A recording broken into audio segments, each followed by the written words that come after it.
സംസ്ഥാനത്ത് മഴ മുന്നറിയിപ്പിൽ മാറ്റം. ഇന്ന് 5 ജില്ലകളിൽ യെല്ലോ അലേർട്ട് പ്രഖ്യാപിച്ചു. അടുത്ത 5 ദിവസത്തേക്ക് ഇടിമിന്നൽ ജാഗ്രതയും തുടരുകയാണ്. മണിക്കൂറിൽ 50 കിലോമീറ്റർ വരെ വേഗത്തിൽ കാറ്റിനും സാധ്യതയുണ്ടെന്ന് കാലാവസ്ഥാ വകുപ്പ് മുന്നറിയിപ്പ് നൽകുന്നു. സുനിഷ ഏലൂരുണ്ട് കൂടുതൽ വിവരങ്ങളുമായി. സുനിഷ, ഇനി അങ്ങോട്ട് മഴയുടെ കാലമാണ്. 16 കഴിഞ്ഞാൽ കാലവർഷവും വരും അല്ലേ?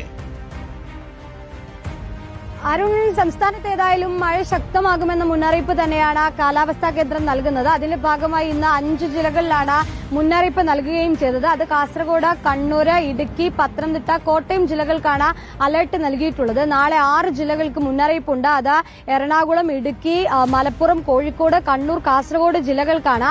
മഴ മാത്രമല്ല, ഏറ്റവും പ്രധാനപ്പെട്ട കാര്യം മഴയ്ക്കൊപ്പം തന്നെ ഇടിമിന്നലുള്ള സാധ്യത കൂടി കാലാവസ്ഥാ കേന്ദ്രം പറയുന്നുണ്ട്. കഴിഞ്ഞ ദിവസം നമുക്കറിയാം, ഇടിമിന്നലേറ്റ് വിദ്യാർത്ഥികൾ മരിച്ചതടക്കമുള്ള സംഭവങ്ങളുണ്ട്. അതുകൊണ്ട് തന്നെ ജാഗ്രത പാലിക്കണമെന്ന നിർദ്ദേശം ദുരന്ത നിവാരണ അതോറിറ്റി അടക്കം നൽകുന്നുണ്ട്.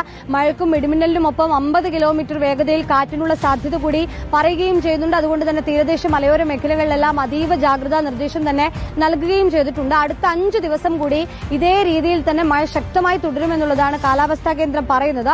ഒപ്പം തന്നെ ചില ഭാഗങ്ങളിൽ, ബംഗാൾ ഉൾക്കടലിലെ ചില ഭാഗങ്ങളിലും ആൻഡമാൻ കടലിന് മുകളിലുമൊക്കെ കാലവർഷം ഈ 16-ാം തീയതിയോടുകൂടി എത്തുമെന്നുള്ളത് കൂടി കാലാവസ്ഥാ കേന്ദ്രം പറയുന്നുണ്ട്. ഏതായാലും വരുന്ന ദിവസങ്ങളിലും മഴ ശക്തമാകും, ഇടിമിന്നലുള്ള സാധ്യതയുണ്ട്, കാറ്റിനുള്ള സാധ്യതയുണ്ട്. എല്ലാവരും ജാഗ്രത പാലിക്കണമെന്നൊരു നിർദ്ദേശം കാലാവസ്ഥാ കേന്ദ്രവും ദുരന്ത നിവാരണ അതോറിറ്റിയും നൽകുന്നുണ്ട്. Okay, thank you.